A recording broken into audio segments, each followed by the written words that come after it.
নমস্কার বন্ধুরা, আশা করব সকলে ভালো আছেন। আপনারা দেখছেন আজকের রাজনীতি। আপনাদের কাছে একটাই অনুরোধ থাকবে, যারা প্রথমবার আমাদের চ্যানেলটি দেখছেন লাইক করবেন, সাবস্ক্রাইব করবেন, আমাদের পাশে থাকবেন। আজকের নওশাদ সিদ্দিকীর একটা বক্তব্য আপনাদেরকে শোনাবো। এমনিতেও জানেন নওশাদ সিদ্দিকী যখন বক্তব্য রাখেন মানুষের ভিড় আপনারা দেখেছেন, আর মানুষের এই ভিড় দেখেই আপনারা সহজেই অনুমান করতে পারেন বর্তমান সময়ে নওশাদ সিদ্দিকীর জনপ্রিয়তা কতটা রয়েছে। সাম্প্রতিক সময়ে নওশাদ সিদ্দিকী আমাদের রাজ্যের প্রাক্তন মুখ্যমন্ত্রী জ্যোতি বসুকে নিয়ে একটা মন্তব্য করেছেন। আপনারা জানেন বাম জামানায় জ্যোতিবাবু বলেছিলেন দাঙ্গাবাজদের মাথা ভেঙে গুড়িয়ে দেওয়া হবে। বুদ্ধবাবুও একই কথা বলতেন। বাম জামানায় কিন্তু দাঙ্গাবাজ বলতে গেলে হিন্দু মুসলিমের রাজনীতি কিন্তু পশ্চিমবঙ্গে সেইভাবে মাথাচাড়া দিয়ে ওঠেনি। নওশাদ সিদ্দিকী এই কথাগুলোই মনে করিয়ে দিয়েছেন, জ্যোতিবাবুর সময়কার কথাগুলো মনে করিয়ে দিয়েছেন, বিজেপি কোন সময় থেকে উত্থান হয়েছে সেই কথাও মনে করিয়ে দিয়েছেন নওশাদ সিদ্দিকী। কথা বলবো, আগে নওশাদ সিদ্দিকীর ভাষণটা আপনারা শুনুন। না, মুখ্যমন্ত্রী জ্যোতিবাবু যতবার চাষ করতে গিয়েছে বিজেপি পশ্চিমবাংলায়, জ্যোতিবাবু স্প্রে মেরে ওদের গাছ ওখানেই নষ্ট করেছে। যে সাম্প্রদায়িক শক্তি মাথা তুলে দাঁড়াতে দেবো না, সাম্প্রদায়িক শক্তির মাথা ভেঙে দেবো, এটা বলেছিলেন তো উনি। ভালো করে ঠান্ডা মাথায় শুনবেন। 1998 সালের আগে প্রচুর চেষ্টা করেছে পশ্চিমবাংলায় বিজেপি চাষ করব, কিন্তু পারেনি। 1998 সালে বিজেপি কি দেখলো? ডাইরেক্ট চাষ করা যাবে না। কংগ্রেস থেকে মমতা ব্যানার্জিকে ভাঙলো। আমার এগুলো সব আপনাদের মোবাইলে রেকর্ড হচ্ছে। আমি যদি ভুল বলি মমতা ব্যানার্জি কিন্তু আমাকে ছাড়বেন, এটা মাথায় রাখুন।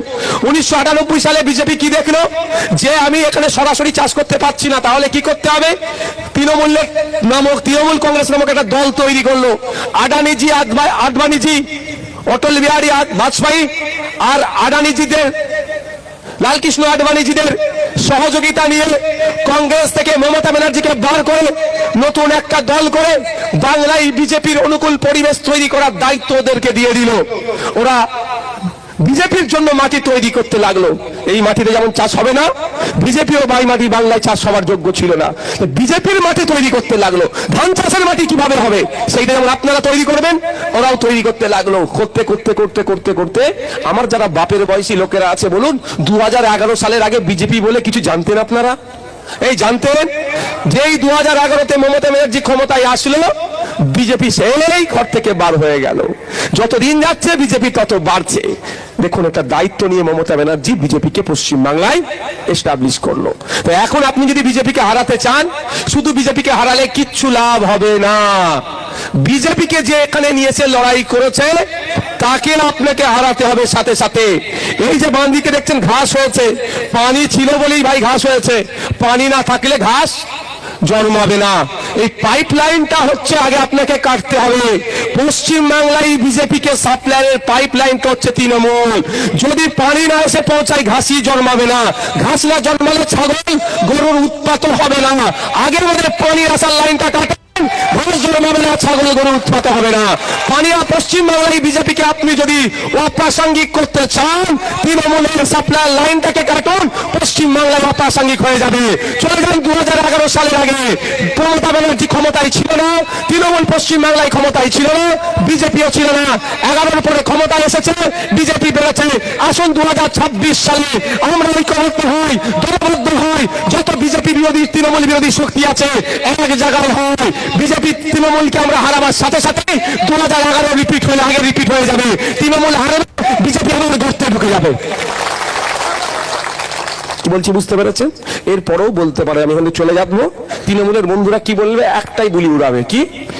ভোট কেটে বিজেপির সহযোগিতা আইএসএফ করে দিচ্ছে, এই তো এটাই বলবে। তো এর ঔষধটা দিতে চায়, আপনারা শুনবেন? এনার্জি আছে, এর ঔষধটা দিয়ে যায়। এটা ছাড়া ওদের বলার কিচ্ছু নাই।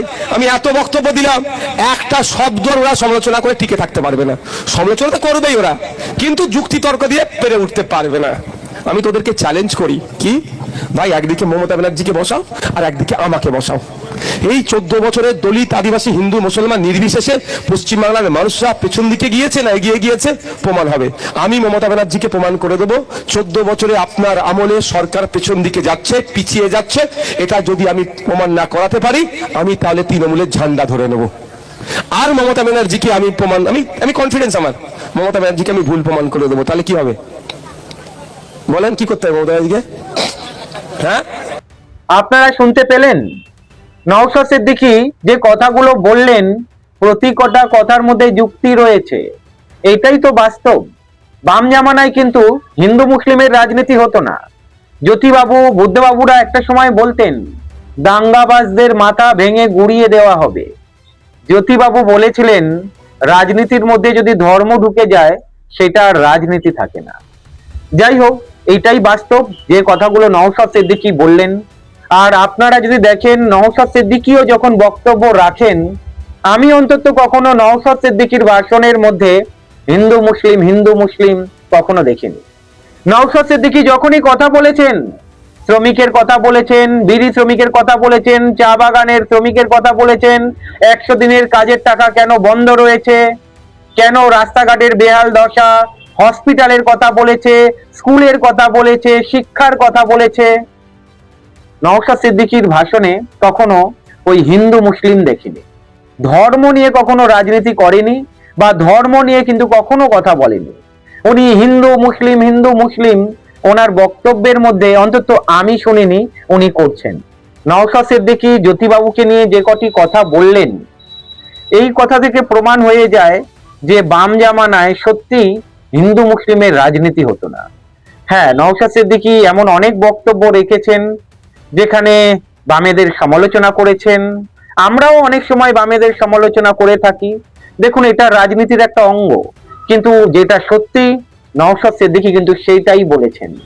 নওশাদ সিদ্দিকী জ্যোতিবাবুকে নিয়ে যে কটি কথা বলেছেন, আপনারাও কি একমত? কমেন্ট করে জানাবেন। ভালো থাকবেন।